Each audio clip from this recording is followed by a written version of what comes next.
Hello everyone, I hope आप सभी लोग स्वस्थ होंगे, अपने प्रिपरेशन को अच्छी तरह से कर रहे होंगे। तो आज के सेशन में हम लोग ऊप्स से बेस्ड क्वेश्चन को देखेंगे। बेहद ही इम्पोर्टेंट है, जो सी एंड सी प्लस प्लस के साथ हम लोग कुछ महत्वपूर्ण 40 प्लस क्वेश्चन को हम लोग देखने जा रहे हैं। तो चलिए स्टार्ट करते हैं। विच of the following is not a fundamental principle of procedure programming. क्या सीक्वेंस होता है, कैलकुलेशन होता है, सिलेक्शन होता है या इटरेशन होता है। तो जो प्रोसीजरल जो प्रोग्रामिंग होता है, ये जो इनकैप्सुलेशन है, ये ऑब्जेक्ट ओरिएंटेड में आ जाता है। ठीक है, ऑब्जेक्ट ओरिएंटेड प्रोग्रामिंग में आ जाता है। करेक्ट। तो सीक्वेंशियल, सिलेक्शन और इटरेशन, ये जो है प्रोसीजरल प्रोग्रामिंग का फंडामेंटल प्रिंसिपल है। तो कौन सा नहीं होगा, तो बी जो है आपका करेक्ट हो जाएगा। बी नहीं होता है। ठीक, ये आपका ऊप्स में आ जाता है। ऊप्स का जो आपका 4 पिलर है ना। बताइए, एक तो यहाँ इनकैप्सुलेशन हो गया, उसके बाद आपका इनहेरिटेंस हो गया, इनहेरिटेंस, उसके बाद आपका पॉलीमॉर्फिज्म, देन अब्स्ट्रैक्शन आ जाता है। करेक्ट। तो ये 4 पिलर है। चलिए second number, in procedural programming which statement is used to execute a block of code repeatedly based on a condition. क्या इफ एल्स है, या स्विच केस, या व्हाइल, या गो टू, या मोर देन वन। इसमें से 2 का करेक्ट जो आंसर हो जाएगा कि ये व्हाइल कंडीशन पे चेक होता है, जो कंटिन्यूअस जब तक कंडीशन ट्रू होगा तब तक एग्जीक्यूट करता रहेगा। इसीलिए इसे हम लोग इनफाइनाइट लूप भी बोलते हैं। Question 3, what is a main advantage of using a function in a procedural programming. तो प्रोसीजरल फंक्शन को ही हम लोग फंक्शनल प्रोग्रामिंग बोलते हैं, क्योंकि इसमें प्रोसीजर में हम लोग फंक्शन के थ्रू ब्रेक थ्रू करते हैं कोड को। करेक्ट। तो कोड रीयूजेबिलिटी है ना, हो सकता है इंक्रीज मेमोरी यूजेज नहीं होगा, स्लो एग्जीक्यूशन। तो कोड रीयूजेबिलिटी जो है फंक्शन के थ्रू यूज हम लोग करते हैं प्रोसीजरल प्रोग्रामिंग में। तो करेक्ट आपका ए हो जाएगा। Fourth question, which of the flowing best define and object in object oriented programming. तो इसमें से क्या function that perform a specific task, correct, data structure and hold the multiple views, या इंस्टेंस ऑफ अ क्लास। तो fourth का correct answer हो जाएगा आपका, ये जो है ना क्लास जो होता है इंस्टेंस होता है ना, और ऑब्जेक्ट आपका क्या होता है, क्लास का ही इंस्टेंस है। तो सी करेक्ट हो जाएगा। Question 5 the what is the class in object oriented programming में क्लास क्या होता है। टेम्पलेट फॉर क्रिएटिंग ऑब्जेक्ट, या variable that store a multiple value, या method that belongs to object. तो फिफ्थ का करेक्ट आंसर हो जाएगा कि ये जो है टेम्पलेट होता है क्रिएटिंग ऑब्जेक्ट का class. 6 number, in object oriented programming what which of the following is not a characteristic of class. तो क्लास के अंदर एट्रीब्यूट नहीं होता है, या मेथड, या ऑब्जेक्ट, या लूप्स, या नॉन ऑफ द एबव। तो 6 का करेक्ट जो आंसर हो जाएगा कि लूप्स जो है ये नहीं है कैरेक्टरिस्टिक ऑफ क्लास का, बाद बाकी जो ऑब्जेक्ट, मेथड, एट्रीब्यूट से होता है। What is the purpose of constructor in class. Constructor का जो काम है क्लास को इनवोक कर देना। Correct. Initialize the object when it is created. तो ये 7 का यही करेक्ट हो जाएगा। ये डिस्ट्रॉय द ऑब्जेक्ट, इसके लिए हम लोग डिस्ट्रक्टर का यूज करते हैं। Define a method for an object, नहीं ये नहीं होगा, तो करेक्ट आपका ए हो जाएगा। 8 number, the which of the following keyword is use to create object in C plus plus. तो सी प्लस प्लस में आपका कौन सा कीवर्ड का यूज करके हम लोग ऑब्जेक्ट क्रिएट करते हैं, तो न्यू कीवर्ड यूज होता है। 9th number, what is the primary difference between procedure programming and object oriented programming. The procedure programming focus on function while object oriented programming focus on object. तो ये correct है, ये function पे work करता है, ये ऑब्जेक्ट पे work करता है। प्रोसीजर प्रोग्रामिंग यूज ऑब्जेक्ट, नहीं ये ऑब्जेक्ट में हो गया। Oops does not support function करता है जी, है ना। तो करेक्ट आपका ए हो जाएगा 9th का difference. Question 10, the which of the flowing best describe the concept of encapsulation. Encapsulation में हम लोग क्या करते हैं, डेटा और मेथड को इनकैप्सुलेट करते हैं, बाइंड कर देते हैं। तो binding a data and method that operate on the data into a single unit. तो ये करेक्ट हो जाएगा। Which of the following is a valid C variable name. तो नंबर के साथ ये नहीं होता है। अंडरस्कोर हो सकता है, इंट तो ऑलरेडी एक कीवर्ड है तो ये वेरिएबल हो नहीं सकता है, तो सेकेंड बी करेक्ट हो जाएगा। What is the correct syntax to declare a constant variable? Constant variable के लिए कौन सा सिंटेक्स करेक्ट है? क्या int const X equal to 10 होगा, या कॉन्स्ट इंट, या कॉन्स्ट एक्स इक्वल टू 10, या more than one, none of the above? 2 का करेक्ट जो आंसर हो जाएगा कि आपका int const X equal to 10, ये करेक्ट सिंटेक्स है। What will be the output of print this? तो 5 को हम लोग 2 से डिवाइड करेंगे तो 2 में 5 1 होगा, तो ये 2 आपको आउटपुट में आ जाएगा। Which of the following is use to take input? तो इनपुट के लिए हम लोग सी में स्कैनअप का यूज करते हैं, और सी इन, करेक्ट, सी इन जो है ये आपका C++ में होता है। What is the size of int in C++ 32-bit architecture? तो ये 4 बाइट का होता है। Which of the following is a correct way to declare a pointer in C++? तो करेक्ट वे जो है आपका डिक्लेयर करने का इंट पॉइंटर बी करेक्ट हो जाएगा। इसमें ये स्टार जो है ना, ये पॉइंटर को डिनोट करता है जो एड्रेस ऑफ अ वेरिएबल को स्टोर करके रखता है। Question 7, what will be the output of the following code? तो 10 है दिया है, ओके, एंड 10 प्लस प्लस कर दिया, तो ये जो है आपका पोस्ट फिक्स है, पोस्ट फिक्स इंक्रीमेंट है। तो इसमें क्या होगा कि डेटा पहले जो है आपका स्टोर होगा, देन इसको इंक्रीमेंट कर देगा, करेक्ट, तो ये 10 ही रह जाएगा। बट यही आपका एक्स प्लस प्लस प्री रहता, तो डेटा पहले अपडेट होता देन इसको यूज करते हैं, करेक्ट, तो तब उस केस में आपका बी करेक्ट होता, बट ये पोस्ट फिक्स है तो ए करेक्ट होगा। What is the purpose of return statement? तो रिटर्न स्टेटमेंट है ना, exit a function to return a value करने के लिए यूज करते हैं।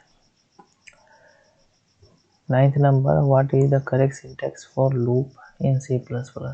तो फॉर इनिशियलाइजेशन होता है जी, कंडीशन चेक देना अपडेट होता है, तो ये करेक्ट लग रहा है। नेक्स्ट ऑप्शन देखिए, द कंडीशन नहीं होता, कंडीशन या मीडियम में होता है, सेंटर में होता है, अपडेट नहीं, कंडीशन इनिशियलाइजेशन नहीं, तो करेक्ट आपका ए हो जाएगा कि पहले हम लोग इनिशियलाइज करते हैं।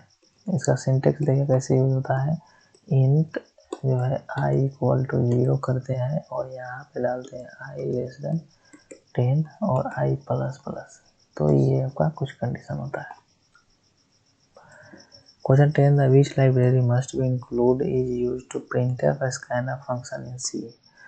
तो printf और scanf जो है ना, ये आपका आता है कंसोल इनपुट आउटपुट और स्टैंडर्ड लिब studio.h। तो आपका 10th का जो करेक्ट आंसर हो जाएगा कि ये लिब पैकेज के अंदर आता है, इंक्लूड एस स्टूडियो लिब के अंदर, इसका printf scanf, और ये मेन हेडर लिब फाइल लाइब्रेरी हो गया, स्टैंडर्ड इनपुट आउटपुट, करेक्ट। चलिए नेक्स्ट देखिए, का जो करेक्ट आंसर हो जाएगा ये, यहाँ पे लिब नहीं होगा, करेक्ट, ये जो है स्टूडियो स्टैंडर्ड, ये जो आउटपुट होता है स्टैंडर्ड इनपुट एंड आउटपुट होता है, करेक्ट, तो ये सही होगा, करेक्ट। ये जो है स्क्रीन होल्ड करने के लिए जो हम लोग C में यूज होते हैं, वो करते हैं, जैसे गेट सी एच जो मेथड है, तो ये कोनियों के अंदर डिफाइन किया गया है ना, तो ये जो करेक्ट आंसर सी हो जाएगा आपका 10 नंबर का, कि printf जो मेथड है डिक्लेयर इंक्लूड किया गया है इसके अंदर studio.h के अंदर। What is the main difference between C and C++? तो C++ support object oriented programming, okay, C++ only use web development नहीं, does not support a function करता है जी, तो आपका जो है डिफरेंस जो है मेन आपका हो जाएगा कि ये जो है सपोर्ट करता है ऑब्जेक्ट प्रोग्रामिंग को। Which of the following is correct way to define a class in C++? तो माई क्लास नेम एंड आपका इसका बॉडी हो जाता है, ये नहीं होगा डिफाइन, ये नहीं, तो ये करेक्ट हो जाएगा आपका 2 का। How do you create an object in a class, तो ऑब्जेक्ट जो क्लास नेम होता है देन क्लास का नेम होता है। क्लास हो लीजिए, न्यू क्लास नेम, तो 3 का जो करेक्ट आंसर हो जाएगा कि ये जो है क्लास नेम होता है देन क्लास का नेम आ जाता है। जैसे अगर मेरा क्लास माई क्लास है, ठीक है, और यहाँ पे इसका बॉडी बना होगा, है ना, जैसे देखे तो क्लास और माई क्लास, और यहाँ पे आप मेथड बनाए, तो ये जो माई क्लास है वही ये है और इस क्लास का नाम दे दिए हम लोग, तो ये इक्वल टू न्यू, ये ऑब्जेक्ट क्रिएट हो जाएगा माई क्लास नाम से। तो ये आपका ओबीजे जो है ये माई क्लास का ऑब्जेक्ट कहलाएगा, तो करेक्ट आपका ए हो जाएगा। Which of the following access specifier restrict the access to a class member only within a class? ये पब्लिक होगा, प्राइवेट होगा, protected, within a class access बोल रहा है तो ये प्राइवेट होगा। What is the correct way to declare constructor in a C++? तो कंस्ट्रक्टर में ना ही तो रिटर्न टाइप होता है, इवन हम लोग void भी यूज नहीं करते हैं, करेक्ट, ना ही आपका एक्सेस स्पेसिफायर होता है, ना कंस्ट्रक्शन यूज करते हैं, तो ओनली क्लास नेम होता है, आपका बी करेक्ट हो जाएगा। What is the purpose of new keyword in C++? तो न्यू कीवर्ड का जो यूज होता है कि ऑब्जेक्ट क्रिएट करने के लिए होता है, क्रिएट अ वेरिएबल नहीं, एलोकेट अ मेमोरी डायनेमिकली हो सकता है, क्रिएट एन ऑब्जेक्ट, तो 6 का करेक्ट जो आंसर हो जाएगा कि ऑब्जेक्ट क्रिएट करने के लिए हम लोग न्यू कीवर्ड का तो यूज करते हैं, लेकिन ये करता क्या है, डायनेमिक मेमोरी एलोकेट करता है, तो ये ऑप्शन है इसके लिए आपका करेक्ट ए आंसर हो जाएगा, ना कि आपका सी, ठीक, तो करेक्ट आपका ए हो गया। Which of the following correctly demonstrate a function overloading in C++? क्या ये two function with the same name but different parameter, correct लग रहा है ये है। सेकेंड ऑप्शन देखिए, two function different name but same parameter नहीं, ये function with the same name नहीं, तो ये जो ओवरलोडिंग जो है फंक्शन बोला है same name but different parameter के साथ यूज होता है। जैसे एग्जांपल के लिए देखें तो सपोज कि मेरा फंक्शन 1 है और यहाँ पे इंट x लिए और फ्लोट y ले लिए, करेक्ट, तो सेकेंड जो फंक्शन बनाएंगे सेम ही होगा, फंक्शन 1 होगा, अब बट इसमें इसको फ्लोट कर लेंगे या 2 टाइम इंटीजर पैरामीटर पास कर देंगे, तो ये बोला कि डिफरेंट पैरामीटर, तो ये करेक्ट हो जाएगा। Question 8, what is the output of the flowing code C++? तो मेरा a इक्वल टू 5 दिया है, b इक्वल टू 2 दिया हुआ है, तो अगेन ये क्वेश्चन अभी थोड़ा देर पहले देखें तो क्या होगा, 2 ट्वाइस टाइम चल जाएगा, 1 होगा, तो ये 2 करेक्ट हो जाएगा answer. Which of the following operator is used to dynamic memory location? तो डायनेमिक मेमोरी लोकेशन के लिए जो है डीलोकेशन, ए लोकेशन है, डीलोकेशन के लिए डिलीट कीवर्ड का यूज करते हैं, ऑपरेटर का यूज करते हैं, और ये जो है आपका जावा में यूज होता है, फ्री, करेक्ट, तो याद रखिएगा C++ में डिलीट, इस पर क्वेश्चन आया था और चांस भी आ गया आने का है। 10 number, the which C++ feature allow a derived class to inherit a property from the base class? क्या पॉलीमॉर्फिज्म होता है एनकैप्सुलेशन इनहेरिटेंस में, तो ये इनहेरिटेंस में होता है, ये क्लास के फीचर को दूसरे क्लास द्वारा इनहेरिट कर लिया जाता है। Which of the following is not a key principle of object oriented programming? तो इनकैप्सुलेशन होता है, पॉलीमॉर्फिज्म होता है, रिकर्सन नहीं होता है, ये रिकर्सन नहीं होता है, ये डेटाबेस में डेटा स्ट्रक्चर में पढ़ा रिकर्सन।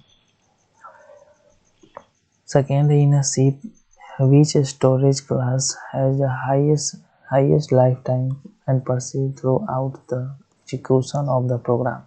ऑटो होता है या रजिस्टर होता है, स्टैटिक होता है, एक्सटर्न होता है, तो स्टैटिक केस में होता है, जब भी हम लोग कोई स्टैटिक मेंबर क्रिएट करते हैं तो उसके लिए ऑब्जेक्ट क्रिएट करने की नीड नहीं है, वो इंटायर प्रोग्राम में आप एक्सेस कर सकते हैं, करेक्ट, इसीलिए मेरा जो जावा क्लास, जावा में आप देखोगे तो वहाँ पे जो मेन मेथड होता है वो स्टैटिक वॉइड करके आता है ना, तो आपका सी करेक्ट हो जाएगा।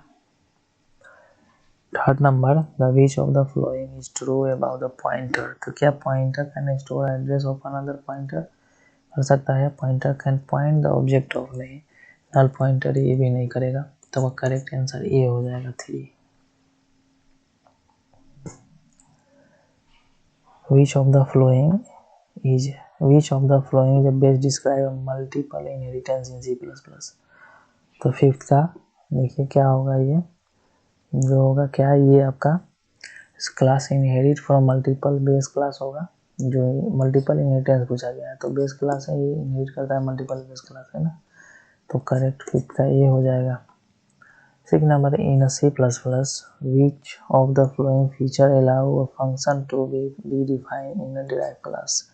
तो फंक्शन ओवरलोडिंग या फंक्शन ओवरराइडिंग या ऑपरेटर ओवरलोडिंग, तो ये 6 का करेक्ट आंसर हो जाएगा कि ये फंक्शन ओवरराइडिंग होता है, ठीक है, रीडिफाइन करते हैं हम लोग डिराइव क्लास में। 7 number, the which of the following statement is true regarding memory management in C++।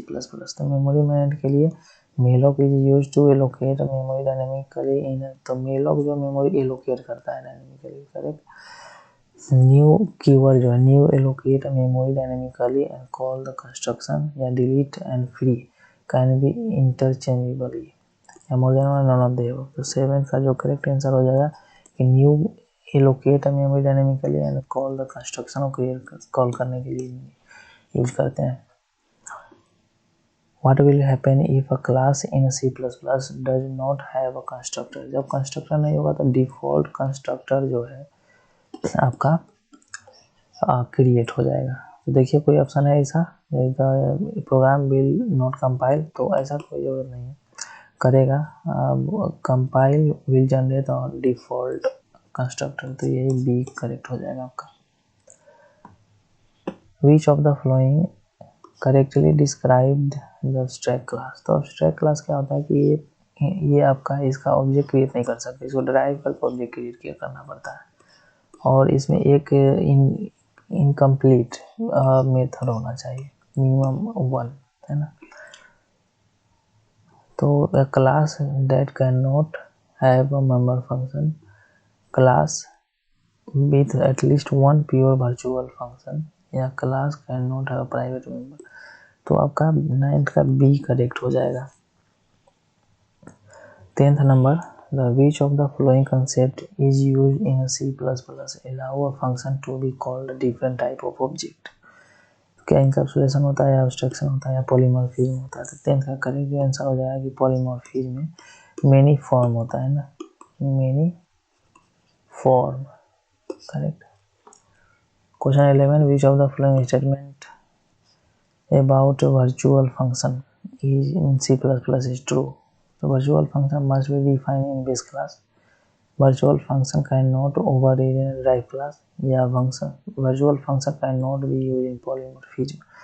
तो 11th का करेक्ट आंसर हो जाएगा कि ये जो है must be defined in base class virtual function, correct. इसी को डिफाइन करते हैं हम लोग बेस डिराइव क्लास में, करेक्ट।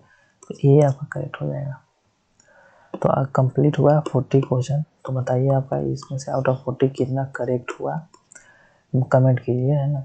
मिलते हैं नेक्स्ट सेशन में, तब तक के लिए आप अपना प्रिपरेशन को अच्छी तरह से करते रहिए, और इस चैनल का जो भी टीचिंग लोग है ये आप ही लोगों के लिए बनाया गया है जो कॉम्पिटिटिव एग्जाम का तैयारी कर रहे हैं।